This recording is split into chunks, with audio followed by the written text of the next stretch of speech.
Magandang hapon po sa bawat isa. Purihin po ang pangalan ng Panginoon. Welcome po sa Sunday afternoon service dito sa Jesus Christ Baptist Church. Tayo ay nagpupuri at nagpapasalamat sa Diyos sa kanyang kahabagan at katapatan sa atin at maging sa ating natapos na gawain kaninang umaga. Purihin po ang pangalan ng Panginoon. At kanina, nagpa-practice yung ating mga young people, very much getting ready para po sa parating na youth conference. November 27 po yan.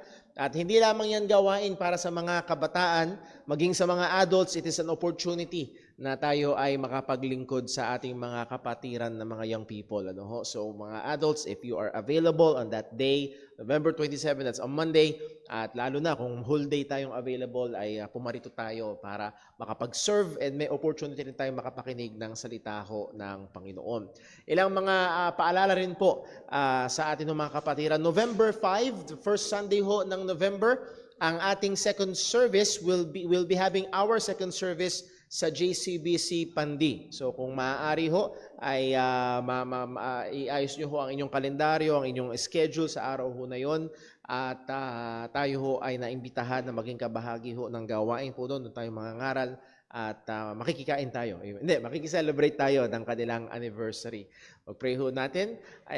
Pero ang gagawin natin doon, unahin natin yung prayer meeting dito sa church, and then at saka tayo tutulak patungo ho sa Pandi. And then, lastly, November, speaking of mga gawain natin, ang ating Christmas service, para maaga-aga natin na ma-schedule December 27 ang ating Christmas service, and always ginagawa natin yung umaga na evangelistic. It is an occasion para mag-invite tayo, dito tayo kakain sa church, and then sa hapon ho noon will be our church fellowship pagkatapos ho ng second service. So pag-pray ho natin at nawa ito'y patuloy na pagpalain ng Panginoon at maging malaking instrumento sa patuloy na ikababanal ho ng mga mananampalataya. Muli, sa mga ladies, meron ng ilan na nagsabi sa akin kanina, Brother Paul, meron akong dadalhin para sa pagdidisenyo ng CR. So very good po yun.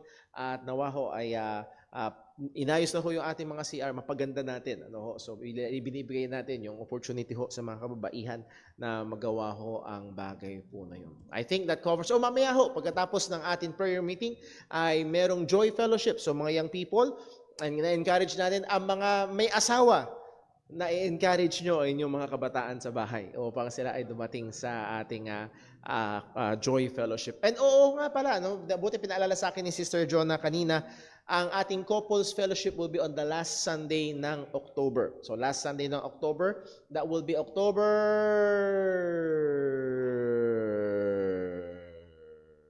29. Mayroon 5 Sundays ang October. So October 29, ang ating next Couples Fellowship. So pag-pray ho natin yan, paghandaan ho natin. And then Lord willing,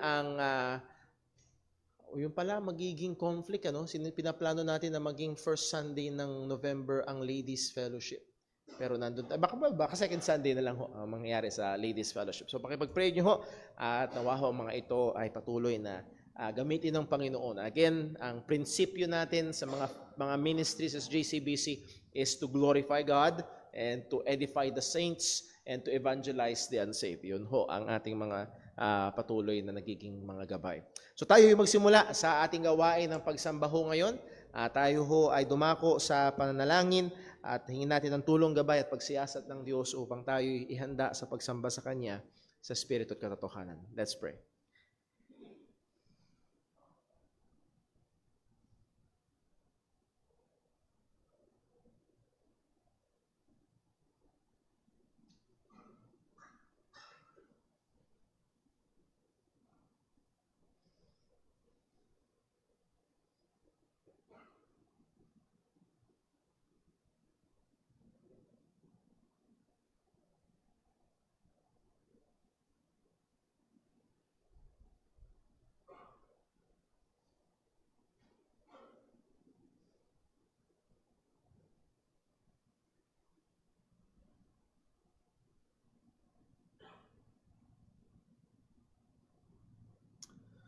Manalangin po tayo.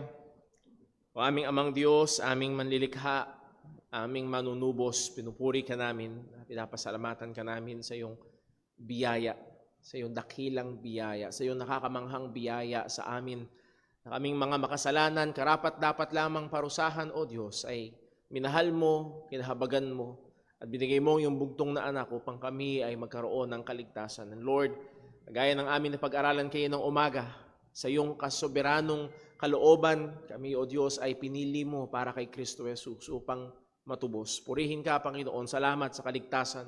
And Lord, we pray nawa ang katotohanan na ito na aming tangan-tangan mula sa iyong salita ay patuloy na maging instrumento upang lalo pa kaming magkaroon ng init at kabigatan upang ibahagi ang ebanghelyo sa iba. Lord, we pray na nawa sa gawain ngayon, ikaw po nawa ang gumabay. Bigyan mo kami, Panginoon, ng puso na nagnanasa na ikaw'y luwalhatiin, purihin. Lord, na handon ng struggle sa laman, ang antok at iba pang mga alalahanin.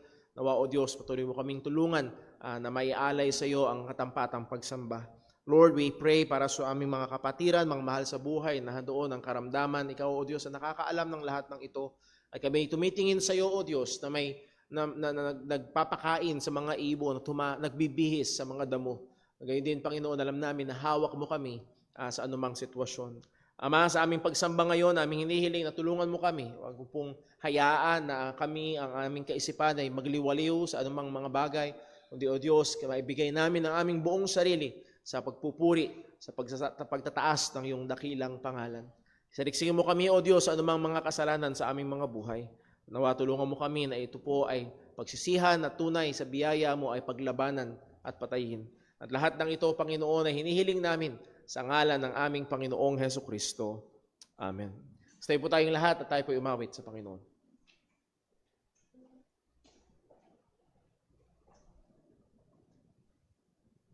Tayo po umawit sa Panginoon. Awitin po natin, There is a power in the blood.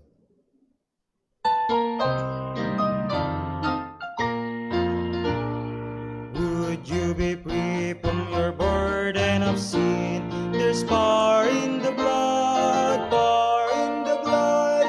Would you reveal a victory to win? There's wonderful power in the blood.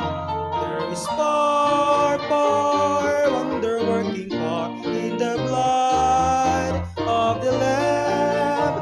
There is power, power, wonder-working power in the precious blood of the Lamb. Would you be free from your passion and pride? There's power in the blood, power in the blood. Come for a cleansing to Calvary's tide. There's wonderful power in the blood. There is power, power, wonder-working power in the blood of the Lamb. There is power, power, wonder-working power in the precious blood of the Lamb. Would you be whiter, much whiter than snow? There's power in the blood, power in the blood. Since stains are lost in its life-giving flow, there's wonderful power in the blood. There is power, power, wonder-working power in the blood of the Lamb. There is power, power, wonder-working power in the precious blood of the Lamb. Would you do service for Jesus your King? There's power in the blood, power in the blood. Would you like daily His praises to sing? There's wonderful power in the blood.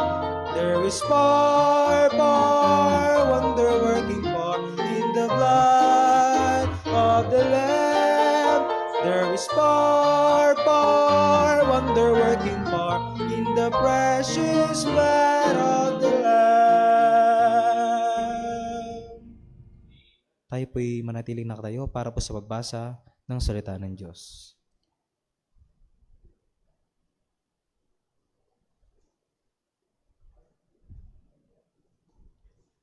Magandang hapon po mga kapatid para po sa ating pagbasa ng salita ng Diyos. Sa atin pong sabay-sabay na basahin mula sa aklat ng mga taga-Efeso, Kapitulo 5, talata 15 hanggang 17. Atin pong basahin, ready, read. Kaya't mag-ingat kayo sa uri ng inyong pamumuhay, hindi gaya ng mga mangmang, kundi gaya ng marurunong. Lubos ninyong gamitin ang pagkakataon sapagkat ang mga araw ay masasama. Kaya't huwag kayong maging mga hangal, sa halip ay unawain ninyo kung ano ang kalooban ng Panginoon. Purihin po ang Diyos sa pagkabasa ng kanyang mga salita. Mari na po kayong magsiupo.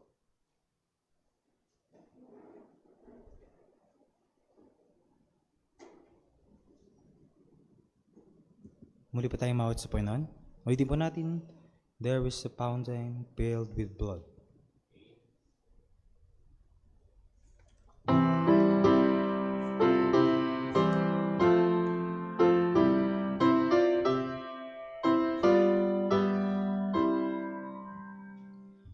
There is a fountain filled with blood, drawn for Emmanuel's veins, and sinner plunged beneath that blood, lose all their guilty stains, lose all their guilty stains, lose all their guilty stains, and sinners plunge beneath that blood, lose all their guilty stain.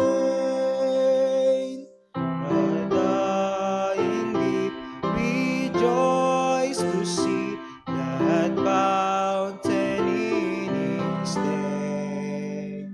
And there may I, though by the sea, wash all my sins away, wash all my sins away, wash all my sins away. And there may I, though by the sea, wash all my sins away. Her sins by faith I saw the stream, thy flowing wound supply.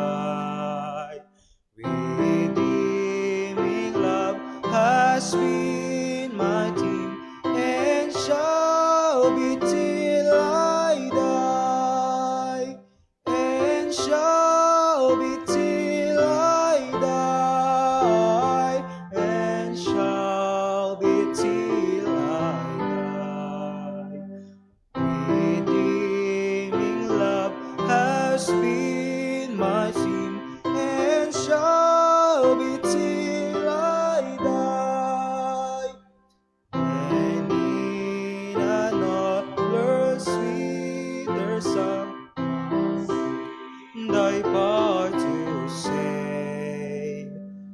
When this poor, this sweet stammering tongue lies silent in the grave, lies silent in the grave, lies silent in the grave.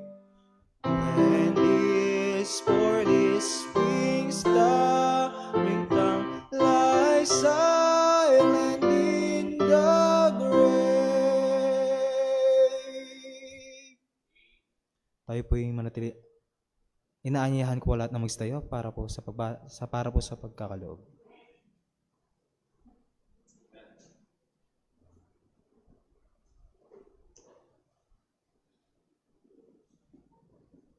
Magandang umaga po sa lahat. Para sa pagbasa po ng mga talatang basihan sa ating pagkakaloob, sabay-sabay po nating basahin ang 2 Corinthians 9:6-8. Sabay-sabay po nating basahin. Ito ang ibig kong sabihin, ang nagtatanim ng kaunti ay kaunti rin ang aanihin, at ang nagtatanim ng marami ay marami rin ang aanihin. Ang bawat isa ay magbigay ayon sa pinasya ng kanyang puso, hindi nangihinayang o napipilitan lamang, sapagkat iniibig ng Diyos ang masayang nagbibigay. Kaya ng Diyos na pagkalooban kayo na masaganang pagpapala sa lahat ng bagay, upang maging masagana kayo sa lahat ng uri ng mabuting gawa, habang pinupunan ang lahat ng inyong mga pangangailangan sa tuwina. Tayo po'y manalangin. Panginoon naming dakila sa lahat, kami po'y nagpupuri at nagpapasalamat, Panginoon, sa iyo, na muli binigyan mo kami ng pagkakataon, Panginoon, upang ikaw ay purihin at dakilain, Panginoon, at pasalamatan sa lahat mo na pinagkaloob mo sa amin, Panginoon. Tunay nga na kay buti mo, Panginoon. Kaya't muli, hayaan mo na ibalik namin ang mga pagpapala at kabutihan mo sa amin, Panginoon, sa pamagitan ng aming pagbibigay, Panginoon. Alam po namin na kulang ito, Panginoon, hindi ito sapat, Panginoon. Ngunit, hayaan mo na ipagkaloob namin ito na may puso at pasasalamat sa iyo, Panginoon. Ito po ang aming dalangin sa tanging pangalan ni Jesus. Amen.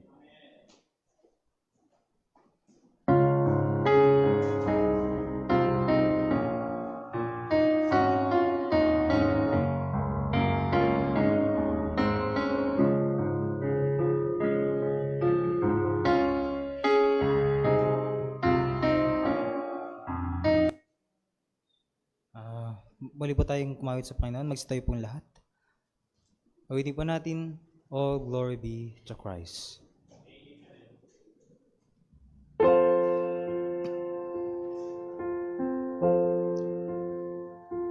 Should nothing of our efforts stand, no legacy survive,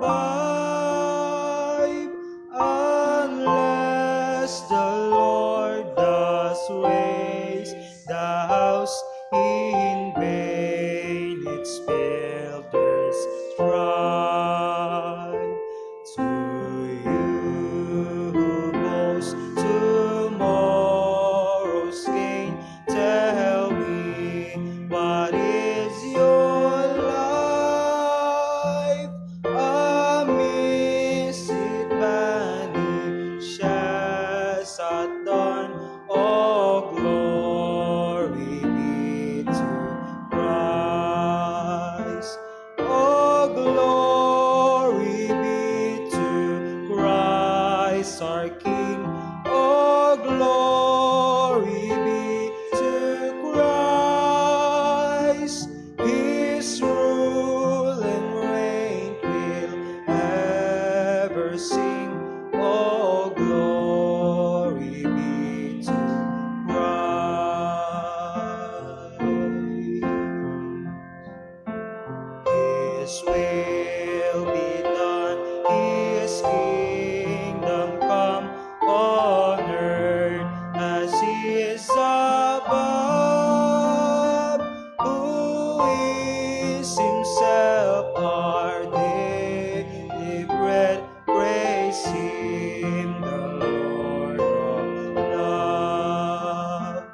Christ. Oh, glory be to Christ our King. Oh, glory be to Christ. His rule and reign will ever sing. Oh, glory be to Christ.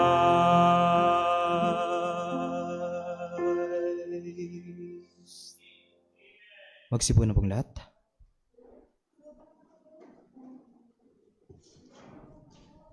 Tayo po'y dumako ho sa ating pag-aaral ng salita ho ng Panginoon. Well, hindi ho kami ganung kadalas maligo sa dagat, lalo na ngayon. Pero dati, nung medyo kabataan pa ho, ay lalo na nung madalas pang umuwi ang mga kamag-anak mula sa Amerika, ay medyo madalas kaming naliligo sa dagat. And meron akong certain memory is about sa paliligo sa dagat. And kung tama ang alala ko ho, ay yun ay sa Morong, Bataan. At namamangha kami sapagkat malayo ka na sa Pampang ay mababaw pa rin ang tubig. So nandun si Brother Paul, nag-e-enjoy at lusong dahil mababaw. At walang nakachinelas lang, yung beach walk na chinelas, simpleng chinelas lang, lusong. And nung ako ay medyo malayo-layo na, sinuot ko yung aking goggles at hanggang ano pa lang siya, hanggang dibdib pa lang yung tubig. At saka tingnan ko kung ano yung nasa ilalim. At ako ho ay nagulat sapagkat punong-puno ng sea urchin sa paligid. Nang una kong naisip, paano ako nakarating dito nang hindi ko sila naapakan. And guess what? Nung alam ko na punong-puno na ng sea urchin sa paligid, hindi na easy go lucky si Brother Paul sa paglalakad. Maingat na maingat kung saan ako aapak dahil hindi masarap matinik ng isang sea urchin. Well, kaya ko sinabi ho yaan sapagkat sa Biblia ho, mga kapatid, ang isa sa mga imahe na madalas na ginagamit ng mga manunulat ng Biblia, particularly ng Bagong Tipan, upang ilarawan ang buhay Kristiyano ay ang paglakad. Kung yung naalala, ginamit ang larawan ng isang sundalo. Pinag-aaralan natin from 2 Timothy. And then ginamit ang larawan ng isang mananakbo, isang atleta. Pinag-aaralan natin sa Hebrews chapter 12. Pero isa sa pinakamadalas na ginagamit upang ilarawan at ipakita ang mga katotohanan ng buhay Kristiyano ay ang salitang paglakad. Just for example, sa Ephesians chapter 4 verse 1, ang sabi ni Apostol Pablo ay ito, I therefore, the prisoner of the Lord, beseech you that ye what? Walk worthy of the vocation wherewith ye are called. Sa chapter 4 verse 17, this I say therefore, and testify in the Lord, that ye henceforth walk not as other Gentiles walk, in the vanity of their mind. So essentially, yung salitang walk or paglakad ay synonymous sa pamumuhay or lifestyle. Chapter 5, verse 1, Be ye therefore followers of God as dear children, and walk in love, as Christ also hath loved us, and hath given himself for us, an offering and a sacrifice to God for a sweet-smelling savor. And sa chapter 5, verse 8 ng Ephesians, For ye were sometimes darkness, but now are ye light in the Lord. Walk as children of light. So napakahalaga itong salita na ito na pumapatungkol sa pamumuhay at sa atin bilang mga mananampalataya ay ang pamumuhay natin bilang mga Kristiyano. So nabanggit dyan ng iba't ibang paraan ng paglakad, particularly nakita natin walk as children of light sa chapter 5 verse 2, walk in love. But this afternoon, sa biyaya ho ng Panginoon, pag-aaralan natin ang walking in wisdom or walking as wise. Walking as wise. Let us pray first. Ang naming Diyos, aming Ama sa langit, aming pong pinapasalamatan ka sa iyong biyaya, sa iyong katapatan, o aming pinupuri ka, O Diyos, sa mga kabutihan mo at patuloy mong pag-iingat sa kahabagan mo, O Diyos. And Lord, as we've been reminded kaninang umaga sa Sunday School, hindi kami karapat-dapat sa anumang mabuti. Pero Ikaw, O Diyos, ay patuloy na nagiging mabuti sa napakaraming paraan. Kung kaya't karapat-dapat ka lamang sambahin, karapat-dapat ka lamang purihin, at lalo na, Panginoon, sa kabutihan mo, sa biyaya mo sa amin ng kaligtasan sa pamamagitan ng aming Panginoong Hesukristo. At ngayon sa daling ito, O Diyos, sa aming pag-aaral ng iyong salita, nasa namin ang iyong katotohanan sapagkat ang iyong katotohanan ang siyang magpapabanal sa amin. Nawa, O Diyos, pagparain mo ang time na ito, tulungan, ingatan at gamitin mo po ang iyong lingkod at gayon din ang bawat isang makikinig. At sa lahat ng ito, O Diyos, Ikaw lamang ang maitaas. Dalangin natin sa ngalan ng aming Panginoong Hesukristo. Amen. Wala ating pinakamensahe ho ngayong hapon ay ito. Believers are called by God to live in this world in godly wisdom and not worldly foolishness. So in other words, pwede natin sabihin niya na mga mananampalataya ay tinawag ng Diyos upang lumakad or mamuhay sa mundong ito sa makadiyos na karunungan at hindi sa makamundong kamangmangan. At meron ho tayong partikular na 3 bagay na titignan sa atin hong pag-aaral ngayong hapon. Una, we will look at the portrait of a fool. The portrait of a fool. Then we will look at the picture of a wise. The picture of a wise or the wise. And then lastly, titignan natin the time we are in. The time we are in. Ang larawan ng mangmang. Pangalawa, ang larawan ng marunong o larawan ng pantas. And then pangatlo, ang oras na ating kinalalagyan. Ang oras na ating kinalalagyan. Kung babalik ho tayo sa verse number 15 ng Ephesians chapter 5. By the way, before we go here, isa ho sa magandang makikita natin dito sa Book of Ephesians. Ang Book of Ephesians ay conveniently nahahati sa 2 parte. Chapter 1, 2, and 3, we have great doctrines about Christ. Chapter 1, about election. And then about the church. Pagdating sa chapter 4, 5, and 6, nahandun naman yung application. Merong kinalaman, merong epekto, that's the better word. Merong epekto sa paglakad, merong epekto sa pamumuhay ng Kristiyano, ang mga doktrina na ating nalalaman. And again, harking back sa atin hong pinag-aralan kayo ng umaga, sa napakaganda at sa iba ay malalim na doktrina about election unto salvation. Hindi siya dapat kaalaman lamang na may tendency magpayabang, kung hindi ito dapat ay magkaroon ng epekto sa ating pamumuhay. As we said dito ho sa Ephesians, chapter 1 to 3, doctrine, and chapter 4 to 6, practical Christian living, which is the application. Because of the truths dun sa chapter 1 to 3, ito ngayon, ganito dapat lumakad ang mga mananampalataya. So tingnan ho natin ang ilang mga salita ho dito. Verse number 15, Ephesians chapter 5. Ang sabi, see then that ye walk circumspectly, not as fools, but as wise. Doon sa word na ginsinabing see then, see, ang ibig sabihin niyan, hindi tignan mo, kundi ang implication niyan ay tiyakin mo. Or much more, give great care or pay close attention. Be careful. Nahandoon ang pagiging maingat. Kung ikaw ay naglalakad sa isang malapad na kalsada, well, maglalakad ka lang ng natural. Pero kung ikaw ay tutulay sa 2 kawayan na pinagtabi at tinali at dun ka lalakad, hindi ka lalakad doon na parang wala lang. Magbibigay ka ng buong ingat at buong atensyon sapagkat alam mo kapag ikaw ay nagkamali ay maaari kang malaglag. So nahandoon yung idea, see then, give great care or pay close attention. Ano dapat ang bigyan natin or ang punto pa, siguraduhin, make sure. Ano dapat ang ating bigyan ng matinding pansin? Ano dapat ang ating dapat siguraduhin? Ang sabi, that ye walk circumspectly. Ang ating paglakad, ang ating pamumuhay ay dapat nating bigyang pansin.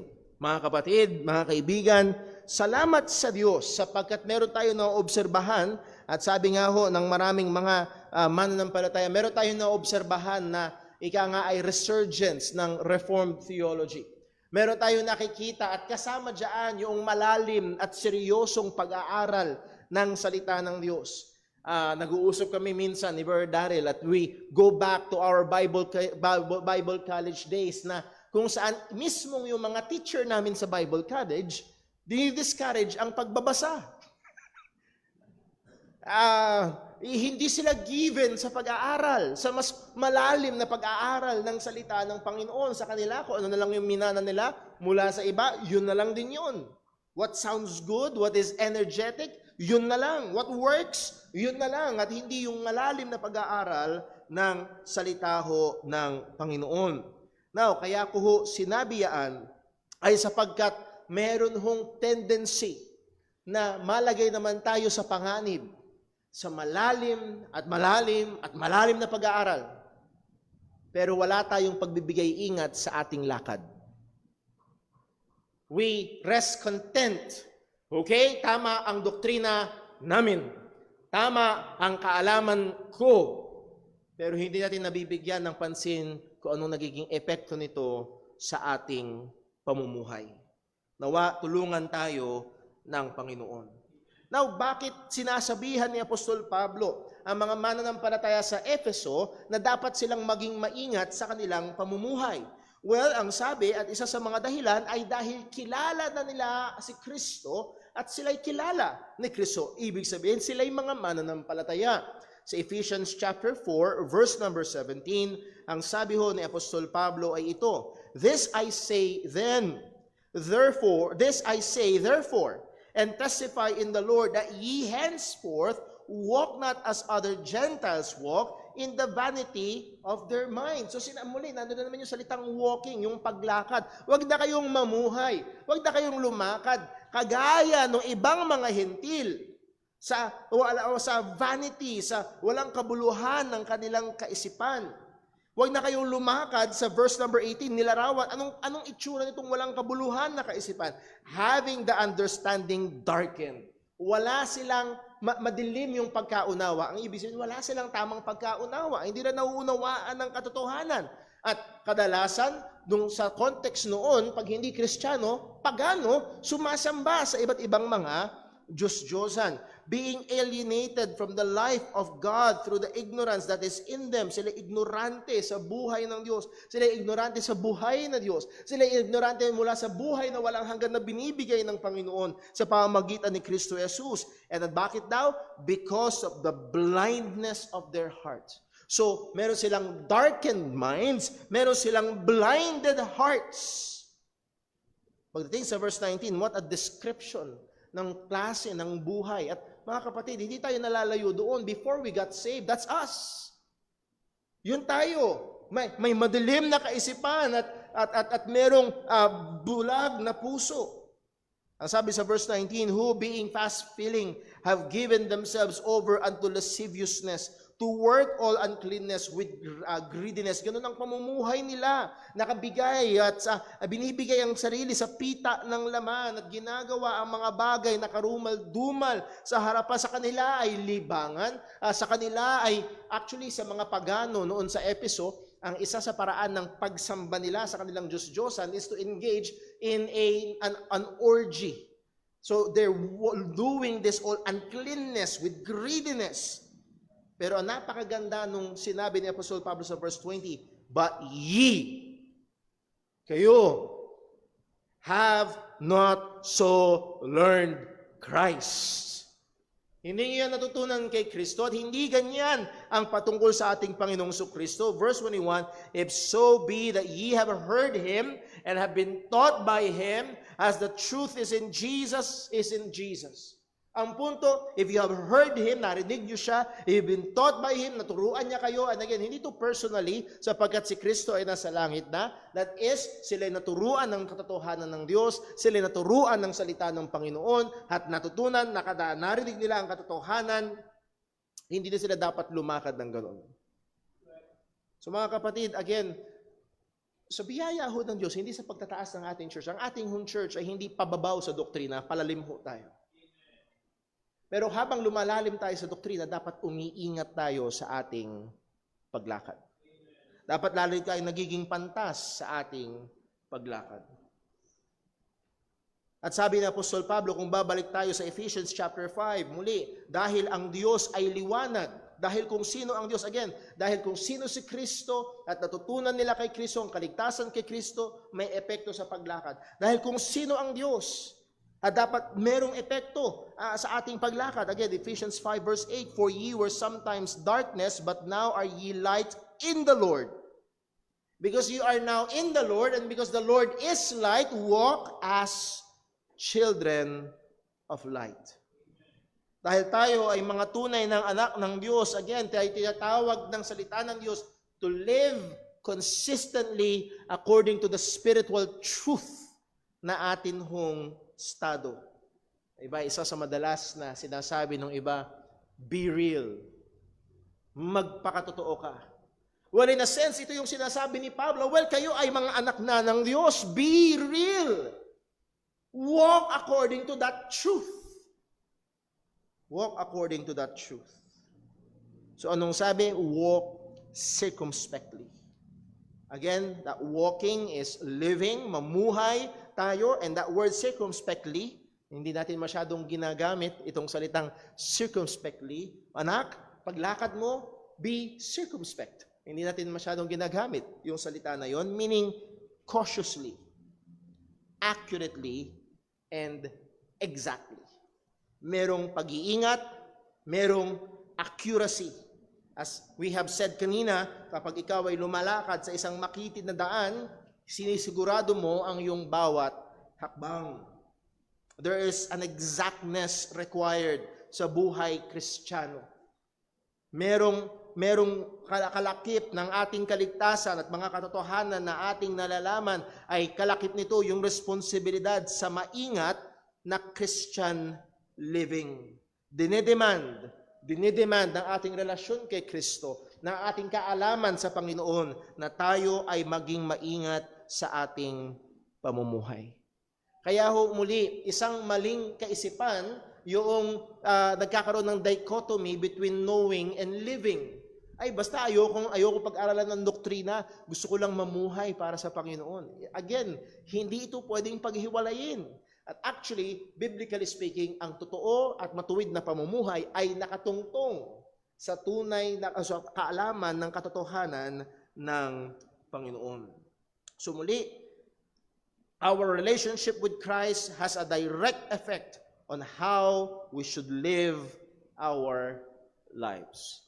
Ang ating relasyon kay Kristo ay meron dapat direktang epekto sa paraan ng ating pamumuhay. Ang mga Kristiyano ay dapat mamuhay ng isang buhay na hindi careless, but careful, giving attention, even to the very words that we say, even to the very places that we go, even to the very comments that we type.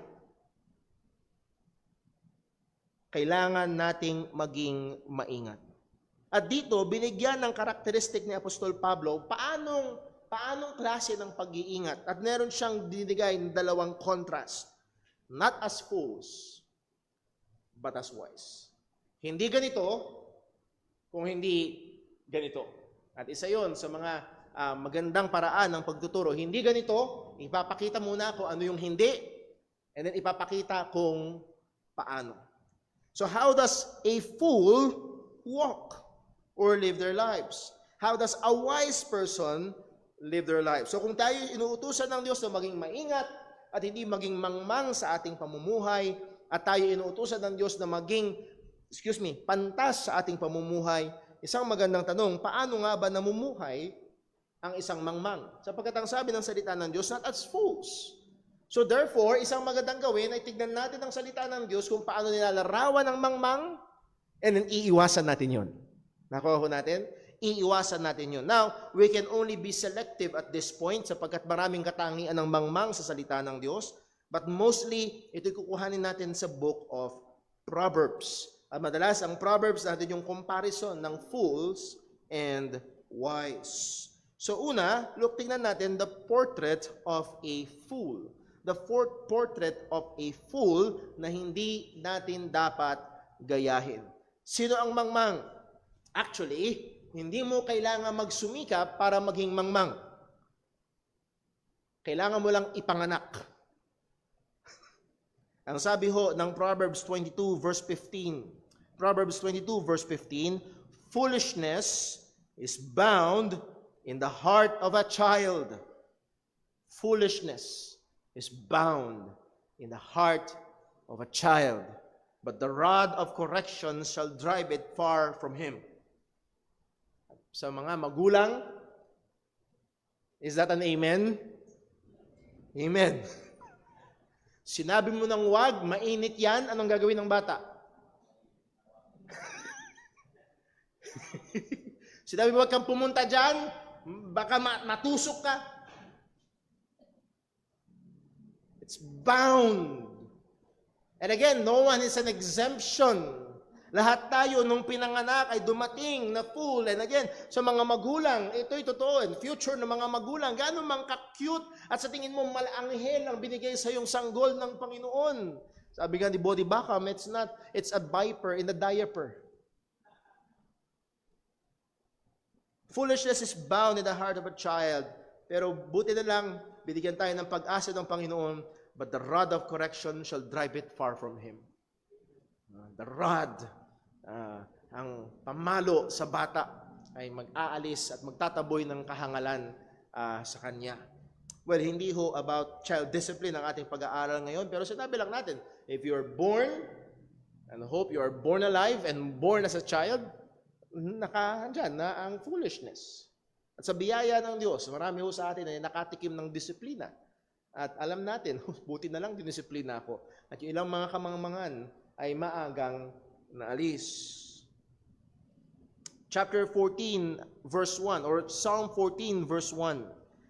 Paano nilarawan ng salita ng Diyos ang isang mangmang? Ang isang mangmang ay hindi kumikilala at walang takot sa Diyos. Ang isang mangmang ay hindi kumikilala at walang takot sa Diyos. Ang sabi ng Psalm 14, verse 1, the fool had said in his heart, there is no God. Sabi ng mangmang, walang Diyos.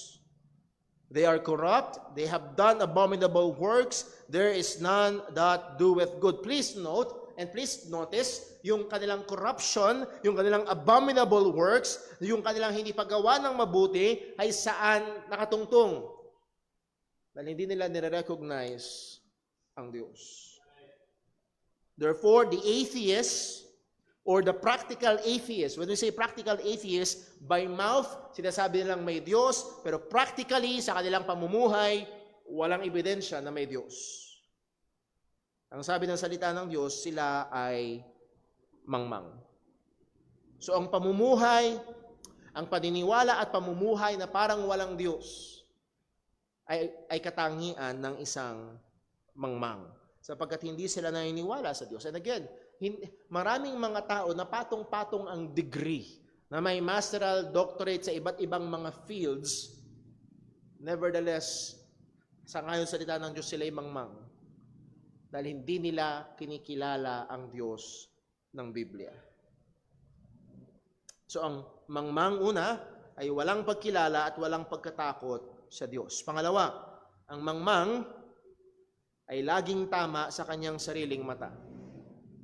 Ang mangmang ay laging tama sa kanyang sariling mata. Proverbs 12 verse 15, the way of a fool is right in his own eyes, but he that hearkeneth unto counsel is wise.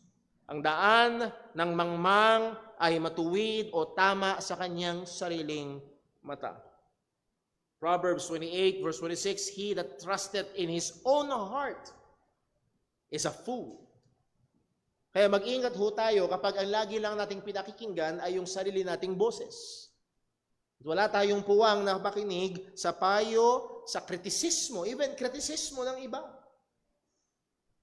He that trusteth in his own heart is a fool, but whoso walketh wisely, he shall be delivered.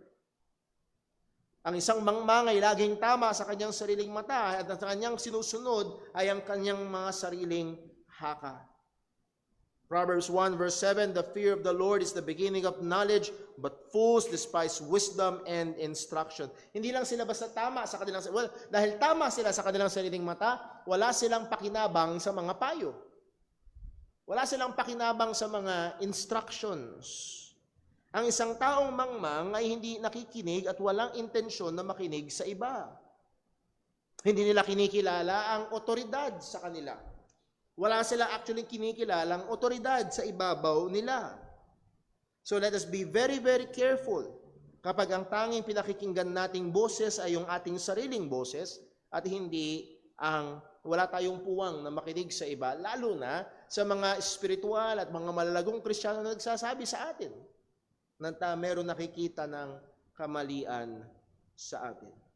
So, isang tao na mangmang ay laging tama sa kanyang sariling paningin.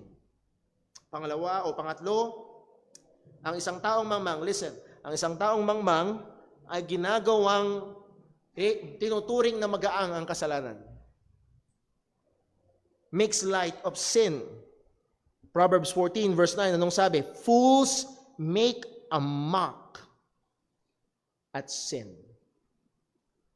Ang mga mangmang, pagdating sa kasalanan, joke-joke lang. It's a prank. Ang kasalanan. But among the righteous, there is favor.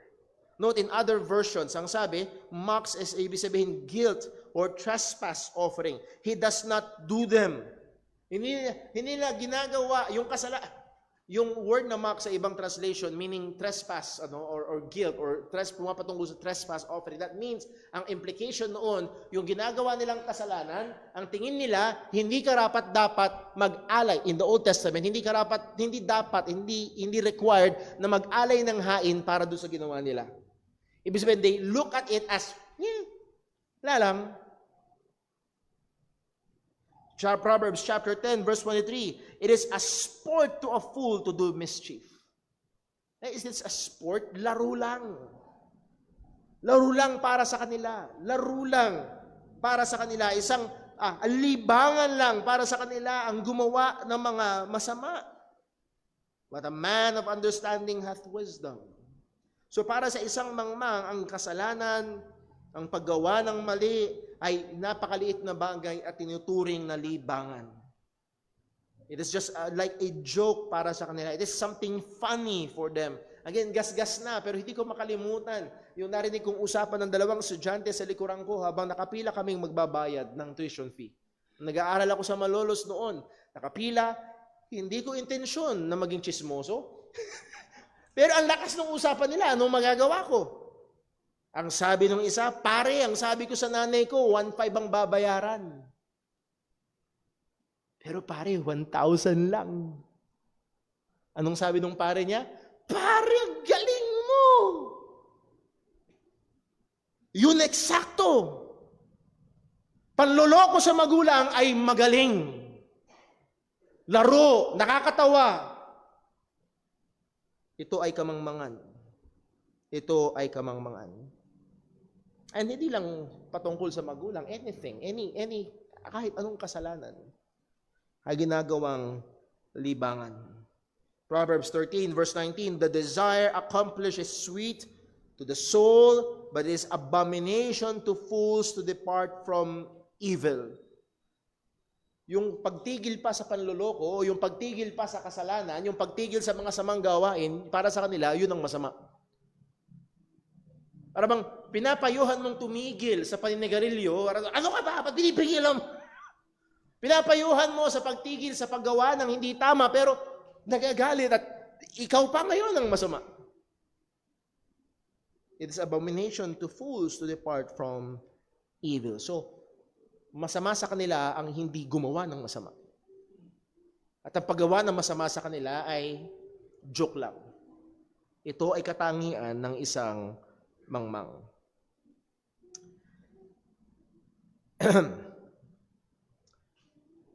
Baka maraming tamaan. Pangatlo, isang katangian ng mangmang ay walang kontrol sa bibig. Walang kontrol sa bibig. Proverbs chapter 15, verse 2, the tongue of the wise useth knowledge aright, but the mouth of fools poureth out foolishness. Tuloy-tuloy, bumubuhos, laging bukas at tuloy-tuloy ang pag-agos ng kamangmangan. Tuwing nagsasalita siya, puro walang bigat, walang katuturan at kung hindi man kamunduhan at kasalanan at kabastusan ang lumalabas sa kanyang bibig. Again, ang sabi ng ating Panginoong Yesus, out of the abundance of the heart, the mouth speaketh. Magandang indication ng laman ng puso ang lumalabas sa bibig. Now, yes, I admit at sinikilala natin, pwedeng dayain ang lumalabas sa bibig. Pwedeng praise the Lord, praise the Lord. Pero ultimately, lalabas. Proverbs 29 verse 11, a fool uttereth all his mind. Nakakausap na kayo nun? Basta yun ang isip ko, sinasabi ko. Basta ngayon sa Bible, you're a fool. Sinasabi ko lang yun ang isip ko. Ibig sabihin, hindi mo pinifilter. Hindi mo pinag-aaralan, totoo ba to? Tama ba ito? Ito ba ay isang mabuting bagay na sabihin? Ito ba ay makakatulong pag sinabi? Hindi, basta naisip, labas sa bibig. A fool uttereth all his mind, but a wise man keepeth it till afterwards. That means, tinitipid niya at sa tamang lugar, sa tamang panahon, dun niya ilalabas. Pero yung fool, tuloy-tuloy ang labas. Unable to restrain the tongue, walang pagpipigil sa dila. Sa Proverbs 18 verse 13, ang sabi, Proverbs 18:13, he that answereth a matter before he heareth it, it is folly and ashamed unto him. Sumasagot ka na, hindi mo pa napapakinggan. Hindi mo alam ang totoong nangyari, hindi mo alam ang anong konteksto, hindi mo nakuha ang detalye, but you're just eager to give your side of the story. Kahit ang mangmang, sa ngayon sa Bible, kahit ang mangmang, listen, kahit ang mangmang sa ngayon sa Bible, pag natutong tumahimik, mukhang marunong. Ang sabi ng Proverbs 17, verse 28, even a fool, when he holdeth his peace, is counted wise. And he that shutteth his lips is esteemed a man of understanding. Muli, kahit yung tao na hindi siya wise, pero marunong siya tumahimik. Nagmumukha siyang marunong. Pero isang katangian nga ng isang mangmang ay walang kontrol sa kanyang bibig. Muli, kung hindi tayo mag-iingat sa mga bagay na ito, ay baka tayo ay malagay sa katangian ng pagiging mangmang. Minsan ay walang control. We want to make a display of our supposed wisdom. Akala natin marunong tayo. Akala natin mahusay tayo. Itong mahirap, akala natin spiritual tayo. At there are times that the wisest thing to do, again, hindi lagi, but there are times that the wisest thing to do is to keep quiet and listen. And listen. Number next, muli, sabi ko nga this is just selective and will not be exhaustive. Pang-apat, ang katangian ng mangmang ay ito, walang control sa sarili. Walang control sa sarili, unrestrained spirit. Proverbs 12 verse 16, ang sabi, a fool's wrath is presently known. Pag galit siya, alam mong galit siya. Kahit yung kapitbahay, kahit yung bahay 1 kilometro ang layo, alam nilang galit siya. A fool's wrath is presently known. Again, nagba-viral yung mga road rage, tama? Fool! Walang pigil, ibubulalas. Lagi, palagian. But ang sabi, but a prudent man covereth shame. Kahiya-hiya kasi. The point here is having no self-control. Yun ang punto. Hindi lang basta galit, kung hindi walang pagpipigil sa sarili. Not just yung emotional anger, but even any other emotions. He is enslaved to his emotions. Especially ang pagiging galit. Proverbs 25 verse 28, he that hath no rule over his own spirit is like a city that is broken down and without walls. Yung walang control sa kanyang sariling damdamin. Again, yung spirit dyan ay hindi yung immaterial part ng tao, but yung kanyang attitude, yung kanyang damdamin. Hindi mo kayang kontrolin, para ka daw isang lungsod na walang pader. Ibig sabihin, madali kang masakop. Ibig sabihin, madali kang magapi. Nung minsan, ako nanonood ng konting documentary ng NBA, at particularly, yung video na yon ay patungkol sa mga, alam niyo yung term, trash talkers. At madalas ginagawa nila yung trash talking. Ang sabi, I believe si Gary Payton, hindi the second, si Gary Payton ng Supersonics. Shuttle.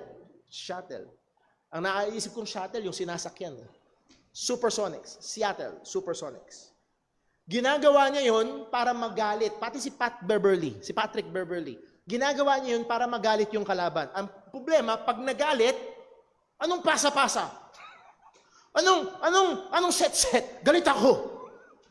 At minsan talaga, sinasadya nilang galitin para masira yung play. At yun. Pag wala kang control sa iyong emosyon, parang pag wala kang control sa iyong sarili, madali kang magalit, madali ang emosyon mong sumasabog, para kang isang syudad na walang bader, madali kang matalo, madali kang masako. So, again, this is not meant to be an exhaustive list, but it should be a helpful list.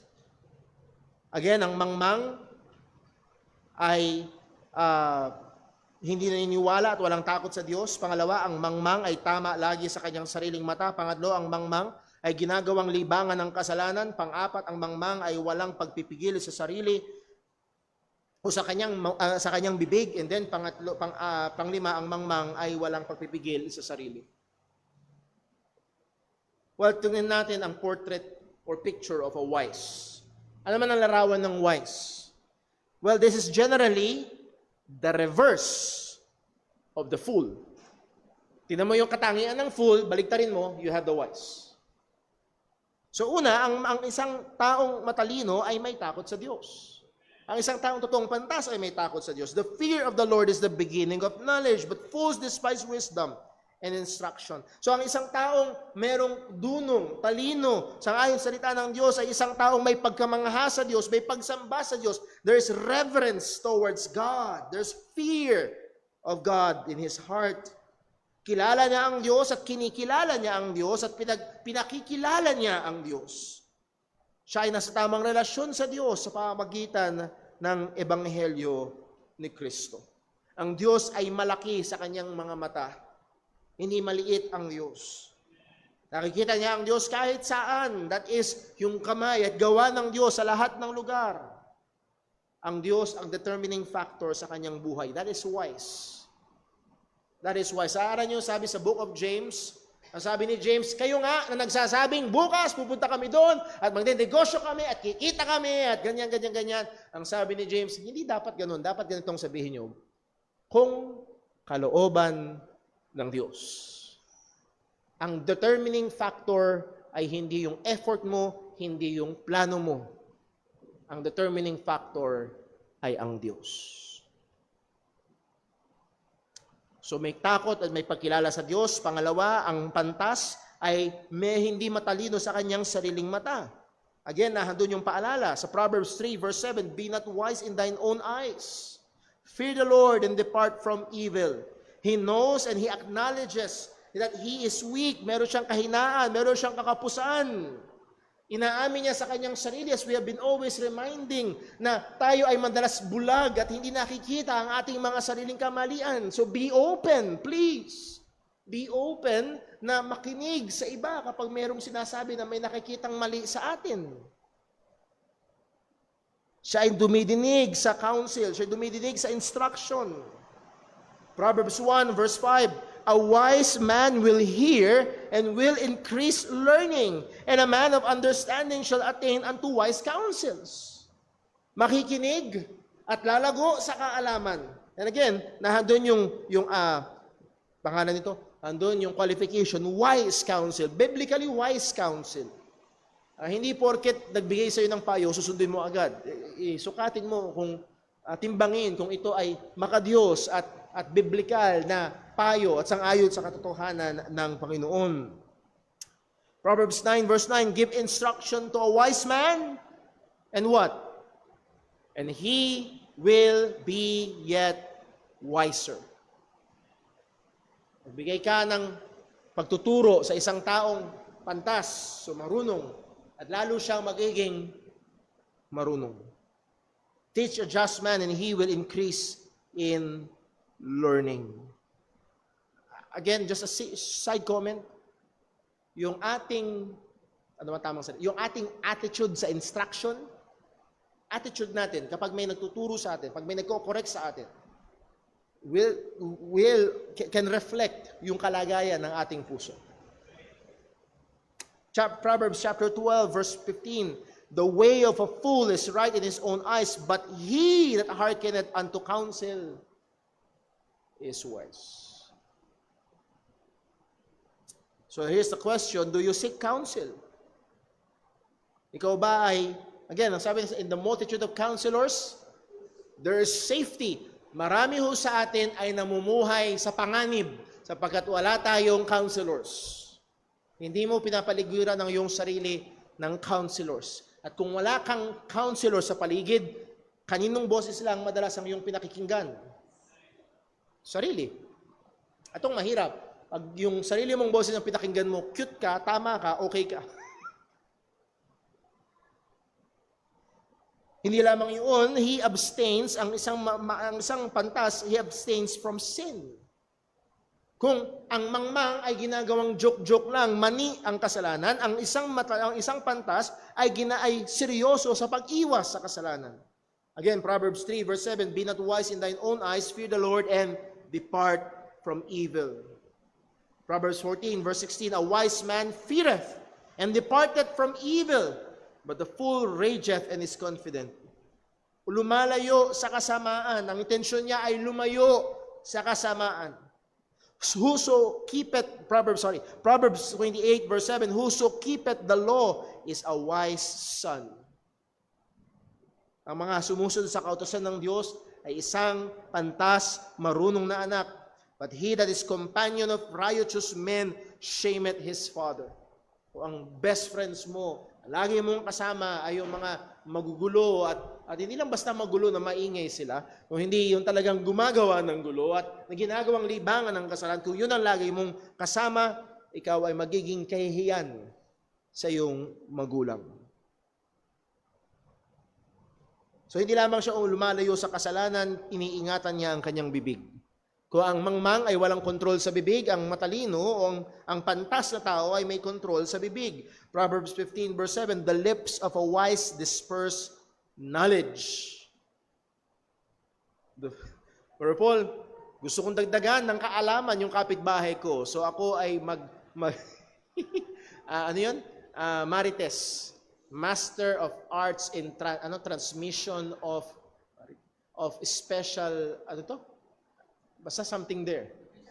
Nagtatransmit ka ng information na may masteral degree ka. Hindi yung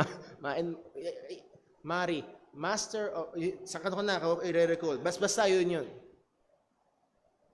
Dispersed knowledge, that means hindi basta information, which is godly knowledge, biblical knowledge, good knowledge. In contrast to that, but the heart of foolish doeth not so. Walang lumalabas na maganda, walang lumalabas na tama. Proverbs 16 verse 23. And again, hindi lang to sa bibig. Kamusta yung mga post mo? Dahil may mga tao ang tahimik pero ang ingay. Ang tahimik pero ang ingay sa social media. Okay? Proverbs 16 verse 23, the heart of the wise teacheth his mouth. The heart of the wise teacheth his mouth. Yung biblical wisdom nagtuturo sa bibig. Kailan bubukas, kailan magsasalita, ano ang sasabihin. There is awareness of the words coming out from his mouth. He develops it. Sabi ng salita ng Panginoon, words spoken in season. Yung mga tamang salita sa tamang panahon ay maaaring parang malamig na tubig sa napakatinding init. Sa tamang salita, sa tamang panahon. And then hindi lamang nag-exercise ng control sa kanyang bibig, nag-exercise siya ng control sa kanyang sarili. Proverbs 16 verse 32, he that is slow to anger is better than the mighty, and he that ruleth his spirit than he that taketh a city. Ang tao daw na nahandoon yung control sa galit, yung control sa kanyang spirit, hindi siya walang control. Siya ay mas higit pa sa magagaling at mga maskuladong mga warriors. Mas higit ka pa sa general na kayang gumapi ng mga napakalalaking mga syudad.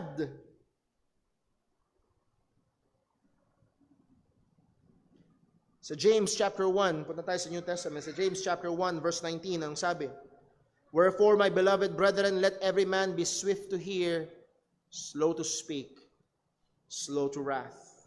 For the wrath of man worketh not the righteousness of God. Madalas, again, bilang pastor, isa ito sa, sad to say, minsan natutunan ko pa rin patuloy sa mahihirap na sitwasyon. And there have been times sa ministry ni Brother Paul, naging mabilis ako magsalita at hindi ako naging matyagang makinig. So, swift to hear, slow to speak, slow to wrath. So muli, ang sabi ni Apostol Pablo, walk circumspectly, not as fools, but as wise. Why? Because we're God's children. Hindi lang para palakpakan tayo, ang wise naman nito. No? Dahil tayo ay mga Kristiyano, dahil tayo ay mga mananampalataya ni Kristo. And then, bakit? Sapagkat sa panahon na kinalalagyan natin. Verse number 16, dito tayo matatapos. So Ephesians chapter 5, verse 16. Redeeming the time, because the days are evil. That word redeeming, meaning literally to buy back. Pagtubos. Babayad ka para makuha mo. Na alam natin, hindi natin kayang bayaran ng oras. Kaya nga sabi nila, time is gold. Pero higit pa sa gold, ang gold pwede mong bilhin. Ang oras, hindi mo pwedeng bilhin. Ang oras na lumipas na ay lumipas na. Ang kahapon ay kahapon na. Hindi na magiging ngayon. But we must make the best use of our time given by God today. Now, kung ang tingin mo sa time ay unlimited, diba? Kung tingin mo ay unlimited, naranasan nyo na yun, napakalakas ng pressure ng tubig, ang daming tubig, pumaligo ka, wah, tubig, para kang galit sa tubig. Pero yung alam mo, meron ka lang isang maliit na timba, tapos maliligo ka, at yun lang ang tubig mo.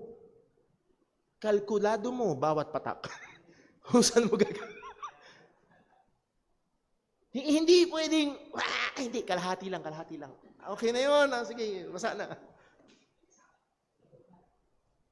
Kaya maganda ang paalala sa atin ng salita ng Diyos sa Psalm 90 verse 12. So teach us to number our days. Teach us to number our days that we may apply our hearts to wisdom. Bakit? Hindi unlimited ang ating oras. Tayo, bilang mga mananampalataya, ay merong tinakdang oras. At ang sabi dito, paano nilarawan? Because the days are evil. Ang panahon ay hindi pabuti, ang panahon ay pasama. So therefore, kung ang panahon ay pasama, ang mga mananampalataya ay lalong dapat lumakad ng nasa liwanag. Padilim ng padilim ang kapaligiran. Therefore, ang lakad ng mga mananampalataya ay dapat maging sangayon sa liwanag ng salita ng Diyos. Nawa bilang mga Kristiyano, saan man tayo tinawag ng Panginoon, estudyante ka man, ikaw man ay nasa bahay bilang isang ina, o ikaw man ay papasok sa opisina bukas, wherever you are, walk circumspectly, not as fools, but as wise, redeeming the time because the days are evil. Let us pray. Ang naming Diyos, aming Ama sa langit, salamat po sa paalala ng iyong salita at tunay nga, Panginoon, ang aming mga dumaragdag na kaalaman ng iyong katotohanan ay dapat magkaroon ng epekto sa paraan ng aming pamumuhay. Patawad po, O Diyos, sa mga pagkakataon that we lived as fools. Nawa tulungan mo kami sa biyaya mo ay lalo at lalo pang mamuhay ng may karunungan, hindi para palakpakan, kung hindi, O Diyos, para magbigay ng luwalhati sa iyong dakilang pangalan, upang maging palamuti sa Ebanghelyo ang buhay namin bilang mga Kristiyano para sa kaluwalhatian mo. Lord, tulungan mo kami na nawa ang iyong salita ay patuloy mong gamitin upang magturo, magpaalala at gumabay sa amin. Dalangin namin sa ngalan ng aming Panginoong Hesukristo. Amen. Stay po tayong lahat at awitin natin ang ating pangwakas na awit.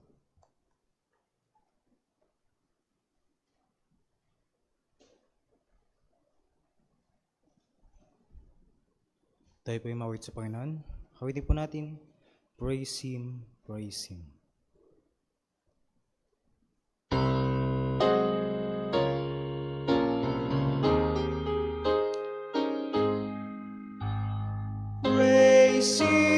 Praise Him, Jesus our blessed Redeemer. Sing on earth His wonderful love proclaim. Hail Him, highs our angels in glory. Strength and honor give to His holy name. Like a shepherd, Jesus will guard His children. In His arms He carries them all day long. Praise Him, tell of His excellent greatness. Praise Him, ever in joyful song. Praise Him, Jesus our blessed Redeemer. Heavenly portals loud with hosannas ring. Jesus Savior reigneth forever and ever. Crown Him, prophet and priest and king. Christ is coming over the world victorious. Power and glory unto the Lord belong. Praise Him, tell of His excellent greatness. Praise Him, ever in joyful song. Amen. Purihin pong pangalan ng Panginoon. Salamat po sa bawat isang narito, maging sa ating kasama online. Muli, ang mga salita ng Diyos na ito na atin na pag-aralan sa buong maghapon ay balikan natin, pagbulayan natin, at patuloy nawang maging ilaw natin habang lumalakad tayo sa araw-araw. Ingatan, pagpalain, gamitin nawa tayo ng Diyos, lalo na sa paghahayag ng Kanyang Ebanghel. Saan man tayo pumunta, patuloy tayo maging maliwanag na ilaw at maalat na asin. Sa ating paghiwahiwalay, nawa ang pagmamahal ng ating Ama, ang biyaya ng ating Panginoong Hesukristo, at ang kapangyarihan ng Banal na Espiritu ay sumabawat isa sa atin at patuloy tayo maging instrumento ng katwiran para sa kalwatian ng Kanyang pangalan. God bless po, magandang hapon. Dito natatapos ang ating panghapong gawain at 3:30 ang ating home prayer meeting. God bless po.